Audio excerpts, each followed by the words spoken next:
I consent. Hello.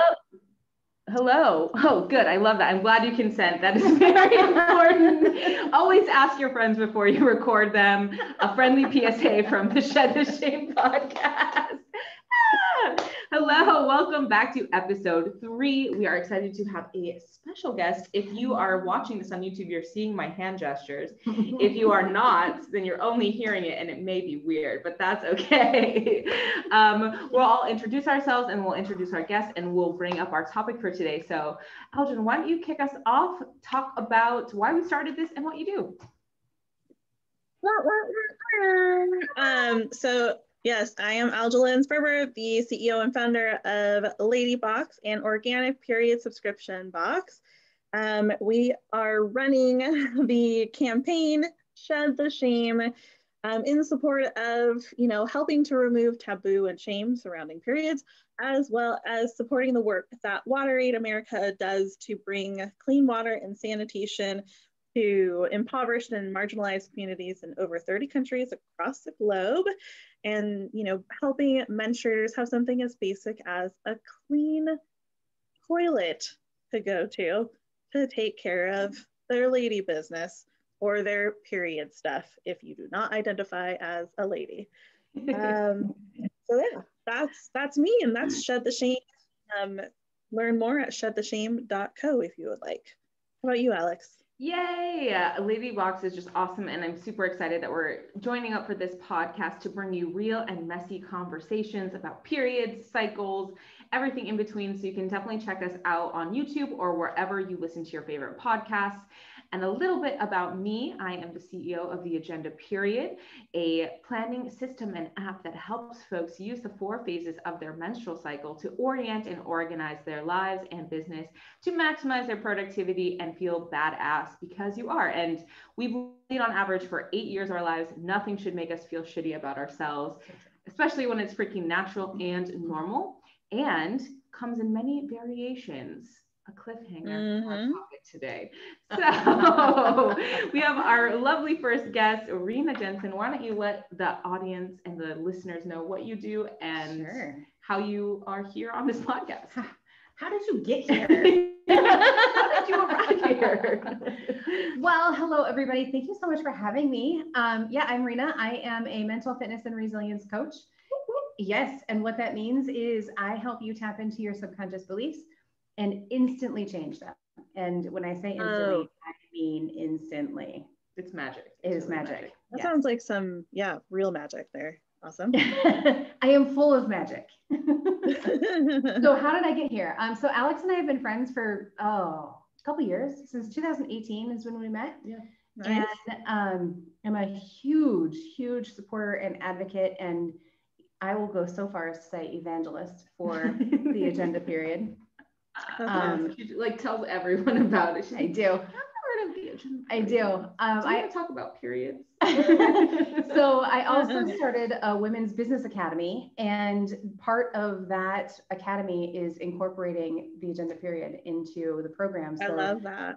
Yeah, so that the women that are in there can start to understand what is happening with their body and how it's affecting their business, and when they should have sales calls, when they are less likely to tolerate people. So we have no client facing things those days. Yes. So yeah, it's been an amazing journey, and I'm so excited to be here. I love how you incorporate the agenda into the work that you do. That's amazing, Rina. It's been amazing for me. I learned a lot about myself. So I was like, everybody needs to know this. So has anybody heard of, and this is for you, dear listeners and viewers, a didelphic uterus? This, Rina is on the show today, because she has one, a didelphic uterus. So Rina, I have. What is? Yes, that is amazing. What is that like? And just tell us all about a didelphic uterus. Yeah, so I truthfully did not remember what this term was. I have 2 uteri. I have one cervix, and the uterus, when you're in utero, your two halves come together. And what happens naturally is that everything will just mesh into one, and then we have one uterus. Well, what happens is, and what's most common, is that there's a membrane that stays between the two uteri. And so doctors will have to go in and scrape that out. And then the woman has one uterus. Well, in my case, that didn't happen. Mine, I have my left side, which is all of the stuff, is where all the things happen. And then the right side, which is still kind of connected, but there's no, it's like its own little ball at the top of my uterus. And so happens, it's super interesting. I found this out when I was in my 20s, but what happens is, because those two sides didn't come together properly, my right side is underdeveloped. So my right kidney is also significantly smaller and can't process the way that my left kidney does. And so my left kidney has overcompensated and is larger than a normal kidney. Oh my gosh. Poor tech girls that have to do the, I can't remember what it's called, but they do the ultrasound tech, yes. The ultrasound tech couldn't find my uterus on the right side one day, and I saw her face start to contort when she was super freaked out because there were no scars there. She was like, right. And I was like, it's okay. It's significantly smaller. She's like, what? So anyway, side little fun story. How did you find out that you had this interesting anatomy? I don't even want to call it a condition. I feel like that feels wrong and what we're trying to do with this podcast, but like, how did you come to learn that this was how your anatomy formed? So I was in my early 20s when I found this out, and I was married at the time, and my ex-husband and I couldn't get pregnant. And we tried all kinds of things, and finally the doctor, so one of the things that they did was a dye test. And so they inserted the dye and they looked to see if it flowed properly. Well, the left side flowed properly and the right side did not. And he's like, well, we're going to have to do a laparoscopy. So they went in through my belly button and right above my pubic bone and took pictures. It was an exploratory surgery. And they took pictures of my two uteri. And like, oh, this is different than we expected. Right. And then the other thing that they told me at the time too, and I think this is nature doing the best possible work that you could do. Since I only have one uterus that could contain a fetus, it's not large enough. And so the likelihood of me being able to carry a baby to term is smaller. And it's also tilted, which I guess is a problem. Because every time I go to the doctor, they're like, you know, you have a tilted uterus. I'm like, yes, I do. Thank you very much. Yes. But there's, what's that stuff that you were telling me about last night? The mucus? Fertile quality cervical mucus. Yes. So the fertile quality cervical mucus that I've got is not fertile quality. So I essentially generate my own spermicide. Okay. How does all of that make you feel as a human? You know, that's a great question. So at this point in my life, people ask me why I didn't have kids, and I'm like, well, it didn't work out. But when I first found out, my grandmother was still alive, and I didn't want to deal with the going into the story. Like, I was pretty devastated. We went to some great lengths to try and have children. And my grandmother said something about having kids, and I said, no, I don't want them, Grandma. And she goes, yes, you do. And I said, no, I don't. And she goes, yes, you do. Stop saying that. Of course you do. And I was like, okay. And it wasn't worth it to go into it, because then she would have felt bad.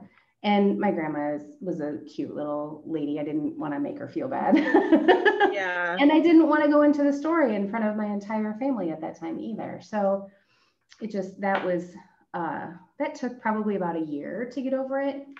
And, but after that, it's been fine. It's like, I wasn't meant to have children, and I'm perfectly okay with that, because my life wouldn't look the way that it does right now if I had. So everything happens.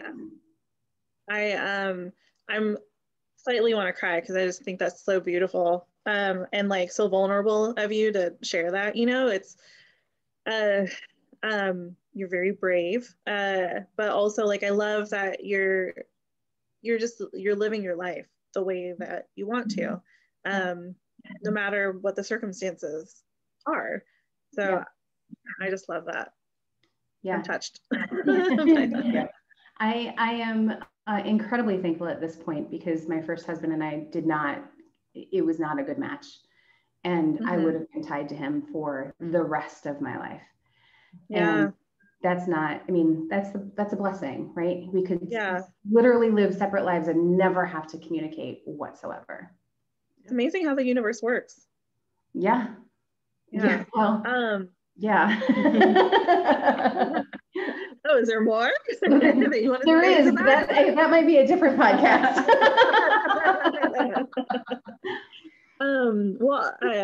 Sorry, I hope you're able to stand in that as a woman in business because there's so many expectations.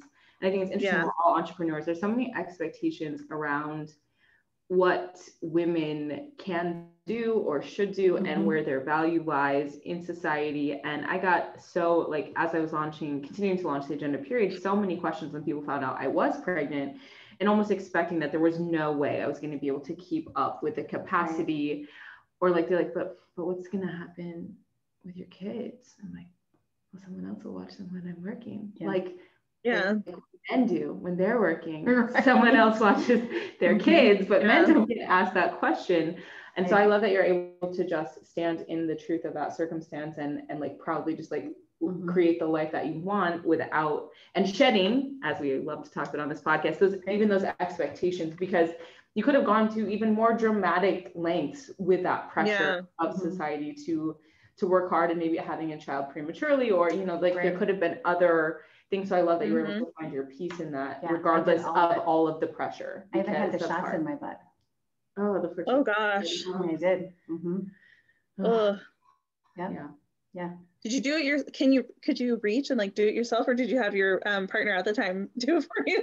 I didn't even have him do it. I had my best friend at the time do it. I was like, there's no way I'm sticking myself with a needle, and I don't want you to do it because you're a little bit of a sadist. Oh my goodness. Okay. I'm just kidding. I mean, he would have gotten some enjoyment out of it, but there's a little bit. So I would love for you to talk about what, and it's only the only period you've ever experienced, but what is your period like, and knowing what you know about having the anatomy that you have, what do you think maybe is different or the same, or what has happened based on like your experience with periods with your uterine setup? I am so curious about this.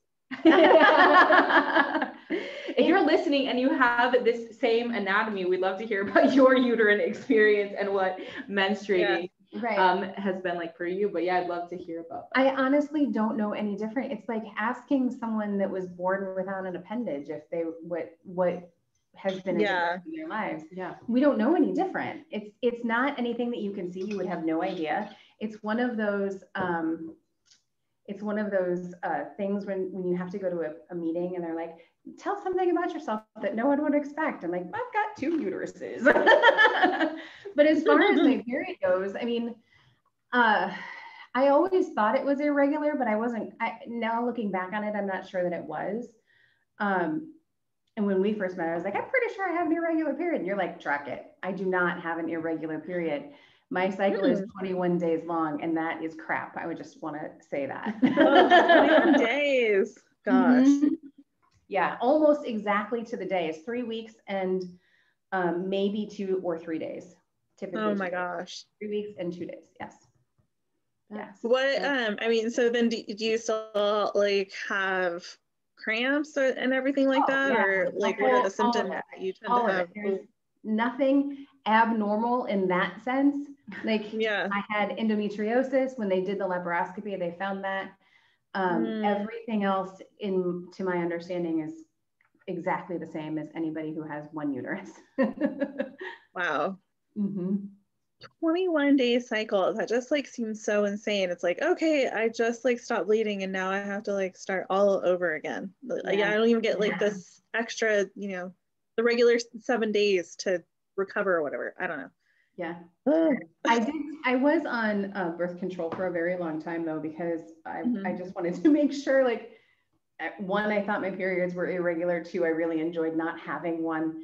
And three, I was like, well, this is what you do, right? And I knew about the mucus, but I was like, yeah, is that really going to stop the sperm? And I got off my birth control and said to my second husband, who I was dating at the time, I was in the other room and I came out into the living room and I was crying for no reason. And I said, how long have I been like this? And he looked at me like a deer in headlights, like, oh my God, I don't know how to answer this. She is going to kill me. I can't, what do I say? And I'm like, I just need you to be honest with me. I need to know, how long have I been like this? And he said, for a while. And so I went off the pill and still wanted some peace of mind. And so I had an IUD inserted, and that was tragically painful. Yeah. They didn't even prepare me. Like they never told me, take a Tylenol or anything before you come in. They never told me that. And they just popped it in there. And I was like, oh my God, this is the worst pain. I imagine. Wait, they didn't even warn you? No. Oh my gosh. That's No, outrageous. Right. And it was a female doctor. So it's not, like, it wasn't even you being a dick. Like, oops, sorry. Really messy, just like periods. It's fine. Yeah. So I couldn't stand it after a week because they said there will be no pain. This pain will go away and then you'll be fine. And I was not fine. A week later, I was like, this can't be normal. And I called the doctor's office and I said, I'm still in an immense amount of pain. And she said, that's not normal. And so I went back in and had it taken out. And then looking back on that, like I had forgotten that I have half a uterus that she could stick that thing into, right? So it's still pretty small, the IUD, but it needed to be even smaller for my anatomy. And I didn't even think about that.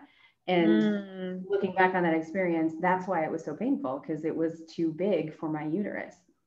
Yeah, because I have an IUD and I have one uterus, and it was terrible when I would have cramps the whole time. Yeah. Because it just contracts around that foreign object, right? And it's like stabbing the shit out of you. So yeah, really, really crappy. So interesting. So I've got a couple questions I think I would love to ask every guest that we have on. But so if there's still one thing you could change about your relationship with your cycle as a whole, is there anything that you at this point would like to change? At this point, no, but having the knowledge of the normalcy of it, and maybe having somebody tell me that, hey, this may be rare, but here's some information that you really want to keep in mind. Like, don't ever get an IUD. That would have been good information to have.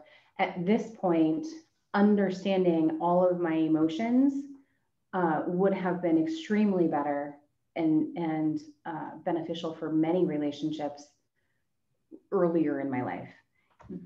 Teenage, of course, like when I started, but definitely in my 20s and 30s when I was a raging bitch. I was a raging bitch. Partially because I was on birth control, but also partially because I didn't understand what the hell was happening. Right. And then when we don't know, it feels weird and foreign. And then like there's the narrative that people are just bitchy. Right. And that women, without supporting those ridiculous. Right. And that we're unpredictable and crazy and and I don't know if I should share this, but I'm going to. Shed the shame. Shed the shame. I was a girl in my house growing up. So having to deal with all of the female things, being the only female, was really interesting. And my dad had said later in life, if I could do it all over again, I'd take 2 boys any day. And I was like, thanks, Dad. And he goes, well, you know what I mean. I said, no, as a matter of fact, I don't. Please tell me. Yeah. And he said, well, girls are just far more hormonal. They just have so many hormones. Well, he didn't. Oh my God. Right? He grew up with 4 sisters. So it's not like, and I know It that was so foreign. and his intention behind saying that was not mean. It was just a thought he had, and he was like, God, 2 boys would have been so much easier. I get it when you don't have any idea what's happening. When he didn't have the tools to help you, right? So he was not. also floundering, and right. There's such a gap in there's so much mystique around women's bodies and hormones and cycling bodies that people feel kind of adrift because the access to information isn't there. And I lost count at how many people said they were sorry for me when they found out I was having twin girls. Like, was I one of them? I might have been one of them. No, okay. You wait till they're teenagers, and like when they're teenagers, they're going to have beautiful relationships with their bodies because I'm going to be their mythical guide through this experience. Right. Yes. And it's such a shift in thinking that we're as a society not prepared to do. Like, I have told several people that I'm incorporating menstrual cycles in my business academy for women, and they're all like what? You are? Blood? What? Right? Yeah. Are you a blood witch? Yes, I am. Yeah, it's just fascinating to me to watch people's faces. And one of the reasons why Alex and I, in my opinion, get along so well is because we're both disruptors. Like, hell yeah, man, let's shake the tree and kill the patriarchy and global domination and all the things. And I'm here for it. Like, let's do it right now. Rina, do you know of any other people that have 2 uteri? Do you know? No. Nope. What I know that if you want to start a club, start a club. Leave it in the comments. We'll connect the dots. The DU club. No, that sounds like weird. Do club. Yeah. What is something like maybe a younger person that has a similar situation as you, like, what is one thing that you would want to share with them to help them like normalize it, and not feel any shame, and just feel more acceptance towards themselves if they are not? That's a great question, and I'm not exactly sure how to answer that, because the only reason I found out was because I was trying to have a baby. And because society is so weird if women don't have babies, my best advice in that specific area would be, do what is right for you. If that means adopting, adopt. If that is finding a surrogate, find a surrogate. If that means not having children, then figure out what it is that you want to share with people and own it. There is absolutely nothing wrong with any of those scenarios. And I never really got mad when people asked me, why don't you have kids? Actually, that's not true. There were some people that really rubbed me the wrong way when they would ask me that question. And I'm like, what are you to ask? I'm like, but my advice would be, it's your body. You're going to love it. There's nothing you can do about it. You can't have a uterine transplant. And you never know. Like, you don't know what the future holds. And there's a reason why things don't happen. We come into this world with some kind of plan, I believe. And you just have to let it unfold and see what happens. I love that. Thank you. Thanks. I think the last question I want to end on is, so you said, like, what's something you would change with your relationship with your cycle? What is something badass that people don't know enough? And I know you could hit on the agenda period stuff a little bit, but like, what's something, if you could shout a period positive message from the rooftops, what would you want people to know that not enough people know? Oh, you should have given me that one earlier. What is something I would shout from the rooftops? Knowledge is power. Understanding our cycle is the most powerful gift that we could ever give ourselves. and understanding the days, the phases, that's why I advocate so much for the agenda period, because having that knowledge and understanding that there are certain business tasks that I should do during this phase and certain people to avoid during this phase, like, you know, but even having that knowledge, even during the luteal phase, when I am less tolerant and a little bit more emotional, which I happen to be in right now, I don't hold on to that. Like, I realize that it's a phase, and in a couple of days it's going to be gone. And it's the most amazing gift that anybody could ever give themselves. I think I already said that, but I'm going to say it again. Understanding your body is the most amazing gift you could ever give yourself. And I strongly urge and support anything that will allow a woman to realize that she is normal in every single phase of her life. And cycle. I love that. Thank you. That is my drop moment if I ever heard one. So this has been episode 3 of Shed the Shame.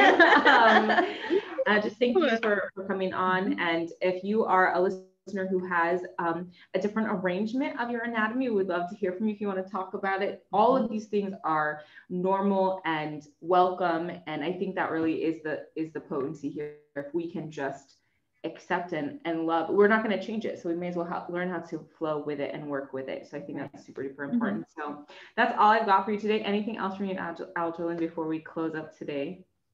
No, just keep on flowing like your beautiful selves, people. Keep on flowing. And I just want to tell you guys, you ladies, I'm trying to change that. I want to tell you ladies that I am so excited that you are doing this podcast, because this is one of the very first steps in normalizing everything about who we are as women. So thank you. Thank you, Rina. Oh, and there it is. There's the luteal face. Awesome. Thank you. Oh, thank you. We will see you next week, and we'll talk to y'all soon. Keep shedding the shame. Woo! Bye.